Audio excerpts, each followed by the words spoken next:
12.5 billion USD evaporated. 800,000 tourists disappeared. And the streets that once thrived on the sound of footsteps are now silent. It's not the opening of a dystopian film, but a true picture of America in 2025. In a world full of choices, travelers are choosing not to visit the United States. They chose Mexico over Florida, they chose Paris over New York, and they chose to turn their backs on the American dream that was once the pride of the 20th century. Ironically, the country that once confidently believed everyone wanted to visit now has to try to persuade people to come.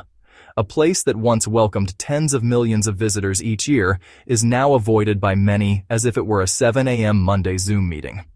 But don't be mistaken, this isn't just about empty hotel rooms or empty restaurants. This is the risk of a comprehensive crisis silently strangling the economy, society, and national image. And in today's video, we'll explore the 10 fastest declining U.S. states, places that were once the crown jewels of American tourism, now just memories of a golden age.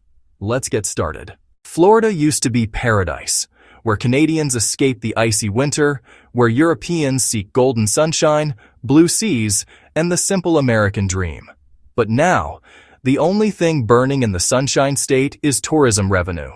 According to data from the tourism industry, over 38% of Florida's international visitors have historically come from Canada. A huge number, meaning that for every 10 people pulling suitcases to Miami, nearly 4 say before they say hello. But by 2025, hundreds of thousands of them will no longer be coming. They chose Mexico, Europe, or simply stayed home. And for every suitcase not rolled through Orlando International Airport, hundreds of dollars evaporate from the local economy. And imagine this, if the number of Canadian visitors decreases by just 10%, Florida loses over 1 billion USD. That's the money for hotel staff salaries, money for family meals at a local restaurant. Tax money is used to repair roads and pay teachers' salaries. When those funds disappeared, the state's economy began to shrink like a deflated balloon. The reason isn't just about money. Many experts believe this boycott wave is a chain reaction to strict immigration policies, political tensions, and the declining appeal of the United States image. Florida, which is heavily reliant on tourism dollars, became the most visible victim. When the economy is based on sunshine, just one political cloud rolling in can make everything go cold. And then comes the bitter paradox. Florida used to be where Canadians went to escape the cold. Now they're escaping Florida. The impact permeates every nook and cranny. Resort chains are starting to lay off employees. The local restaurant has shortened its opening hours. The coastal city postponed its construction plans due to a budget shortfall. A state that once lived off the smiles of tourists is now learning to smile at itself. The question is, what will happen if this trend doesn't stop? Can Florida survive in a world where people choose not to come to America? Or will it become a mirror reflecting the future of the entire country? And if you think this is just a story about beaches, just wait until we get to California, where all of Hollywood is losing viewers. There was a time when California was America's most beautiful billboard, a place where the whole world came to touch the American dream. But that dream now feels like a blockbuster movie. No one buys tickets to see it anymore. According to a recent report, international arrivals to California have decreased by nearly 9.4%, a decline significant enough to cause Disneyland to postpone several expansion projects. It might sound like just a number, but imagine this.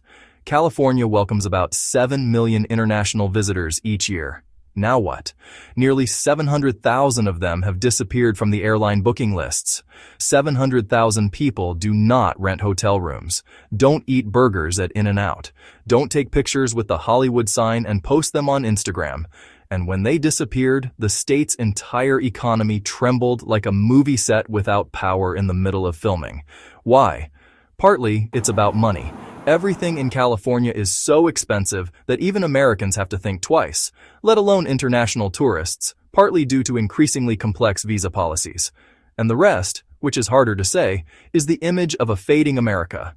In the eyes of many, the dream here is no longer as glamorous as it is on screen. The consequences are far more widespread than many people think. From small restaurants in San Francisco to wine tours in Napa Valley.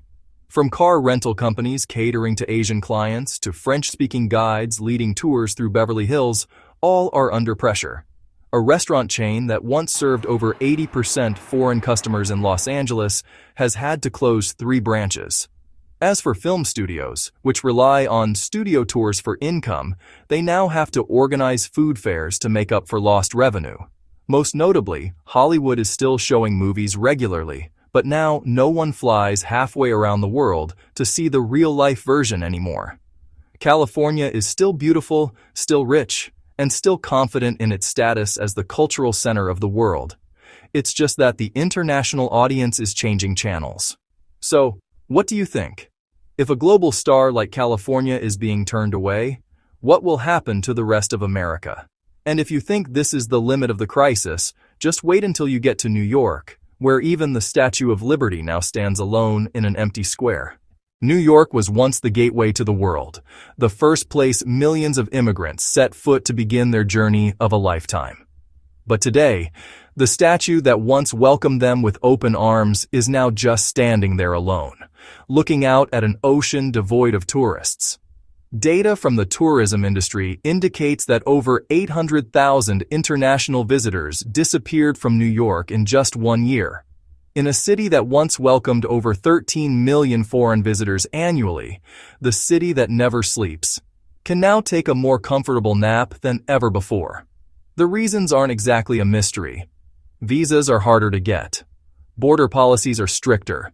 And above all, faith in the American dream is crumbling. For many, a trip to New York was once a symbol of hope. Now it's just an unnecessary expense. Hotels that were fully booked in the summer now have vacancies despite deep discounts. Broadway, the soul of American culture, was forced to cut performances because the theaters were no longer full. And the luxury fashion stores on Fifth Avenue, which once thrived on the shopping frenzy of international tourists, are closing earlier than even the laundromats. Someone once joked that the Statue of Liberty is no longer welcoming with open arms, but rather apologizing for its absence. A seemingly sarcastic saying, yet it accurately describes the mood of this city. Proud, anxious, and above all, lonely. And then the big question arises. If even New York, the financial, cultural, and symbolic center of America, is no longer attractive to the world, what is really happening to the America brand that the whole world was once so enamored with? But it didn't stop there. Let's turn our gaze toward the Nevada desert, where the lights of Las Vegas still twinkle as if nothing is happening. But beneath the surface, a tourism storm is silently sweeping across every roulette table. What happens in Vegas stays in Vegas. The slogan that once captivated millions of visitors, but now it seems like nothing is happening. The city that once thrived on sleepless nights, ever-spinning roulette wheels, and dazzling neon lights is now facing a cold reality. There's no one left to bet. According to 2025 tourism statistics, the number of international visitors to Las Vegas has decreased by over 12%, equivalent to hundreds of thousands of people and billions of dollars evaporating from the state's economy. In a place where international visitors account for the majority of revenue for casinos, shows, and high-end restaurants, this figure is nothing short of an all-in bet. That ended in a complete loss. Imagine this. On the famous Las Vegas Strip, casinos that were once packed with people are now forced to close an entire floor because they don't have enough customers. The grand performances that used to sell out a month in advance are now displaying a canceled sign. And at Makaran Airport, the throngs of tourists from London or Tokyo, once a familiar sight, are now scattered like a few odd cards in a half deck. The reason isn't hard to guess. European and Asian tourists, the highest spending group, are shifting toward new entertainment havens like Dubai or Singapore. There, they felt safer, more welcome, and most importantly, they didn't have to deal with complex visa processes or a tense political atmosphere. And in Las Vegas, thousands of hotel employees have had their hours cut. Event companies have to close down. Small businesses from souvenir shops to taxis are feeling the pinch from international visitors' dwindling wallets. A city that was once confident that money would always flow now has to learn to live frugally. Some people joke that what happens in Vegas is nothing happens at all. A seemingly humorous saying, but it accurately describes the feeling of this city. Glamorous on the outside, anxious on the inside. The big question is, can Las Vegas bet on the future to regain its position? Or will that neon light gradually fade, revealing the harsh reality that even the city of dreams needs an audience to survive? And if you think only entertainment, tourism cities are struggling. Look south, where a state once rich thanks to oil and cowboys is now also bleeding economically day by day. Texas has always been confident that it can overcome any crisis. Oil prices are crashing. It's okay. Supply chain disruption, still healthy. But this time, it's different. When the wave of tourism boycotts hit, even what was once the state's black gold couldn't patch the widening hole in the service economy. According to the 2025 report, international tourist arrivals in Texas have plummeted, causing the state to lose over $1 billion in tourism revenue in just 1 year. That number isn't just for hotel rooms or entrance fees. That's tax money to pay teachers in Houston, budget funds to maintain the public health system in Dallas, or subsidies for small businesses in Austin. In fact, Austin, the music capital, Dallas, the commercial center, and Houston, the energy heart, all recorded record-breaking declines in foreign visitors. Tech fairs that were once packed are now sparsely attended. The once popular Tex-Mex restaurants that used to serve long lines of European customers are now left with only a few lonely tables. The entire service economy, which was once thought to rely solely on Americans, is turning out to be more dependent on foreign passports. The causes are not new. Stricter visa regulations, controversial political images, and growing apprehension among international tourists. Texas once sold the cowboy dream, freedom, openness, and a distinctly American spirit. But now many people look at it and see something too conservative, too closed off for them to want to spend money to explore. The state government had to cut public service budgets while thousands of jobs in the tourism and hospitality industries vanished in just a few months. And the scariest part, there are no signs that tourist revenue will return soon. Someone once said, Texas can drill oil from the ground, but it can't drill tourists from the world's patience. A bitter joke, but one that accurately reflects reality. Resources may be abundant, but they cannot replace the vitality that tourism brings. And if even a powerful economy like Texas falters in the face of a boycott wave, what will happen to tourist havens that live 100% off visitors? Let's look at Hawaii, where tropical paradise is becoming a luxury few can afford. Hawaii was once called paradise in the Pacific.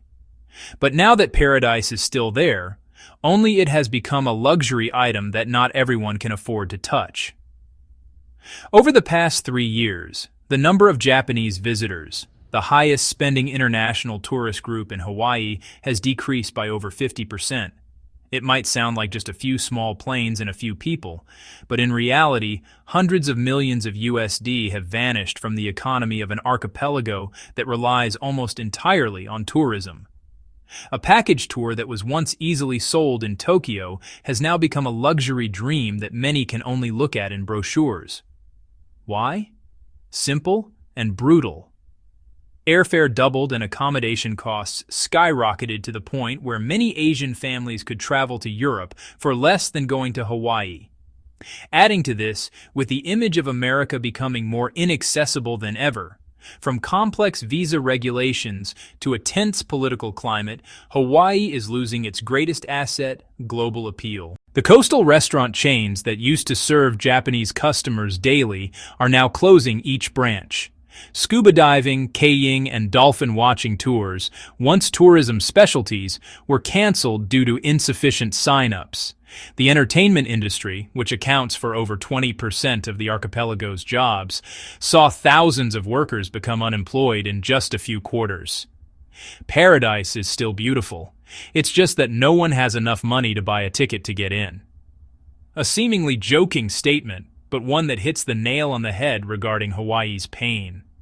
The natural beauty remains intact, but it is gradually becoming a privilege for the super rich. And then the inevitable question arises. Can Hawaii continue to live off the tourism dream as the world changes? Or will it become a fairy tale land that only exists on computer screensavers? But Hawaii is not alone. Even lands in the heart of America, which seemed like they would never depend on international visitors, are feeling the chill of this crisis. And nowhere is that clearer than in Illinois, the commercial heart of the Midwest, now beating weakly amidst empty shopping malls. Before the pandemic and the boycott wave, Chicago welcomed an average of over 2 million international visitors each year. They are European tour groups traveling across America, student groups visiting ancient architecture, or business people stopping before heading to Silicon Valley. But by 2025, that number had decreased by nearly 30%, equivalent to hundreds of thousands of tourists no longer visiting and billions of USD disappearing from the local economy. The result is that the magnificent Mile Shopping Center, once packed with shoppers, can now be walked through without bumping into anyone. Luxury hotel chains that were fully booked in the summer are now offering deep discounts to fill empty rooms. And Italian, French, and Japanese restaurants that used to rely on foreign diners are now having to sell lunch to office workers just to survive. The root cause, however, does not lie in Illinois. Most European visitors come to Chicago as an intermediate stop on their cross-country journey: New York, Chicago, Los Angeles. But as the first and last destinations on the route became less appealing or difficult to access due to visa policies and a worsening image of the United States, Chicago was also left behind in the chain. It's like a transfer station where the entire train decided not to stop anymore. What's more concerning, tourism in Illinois isn't just for leisure.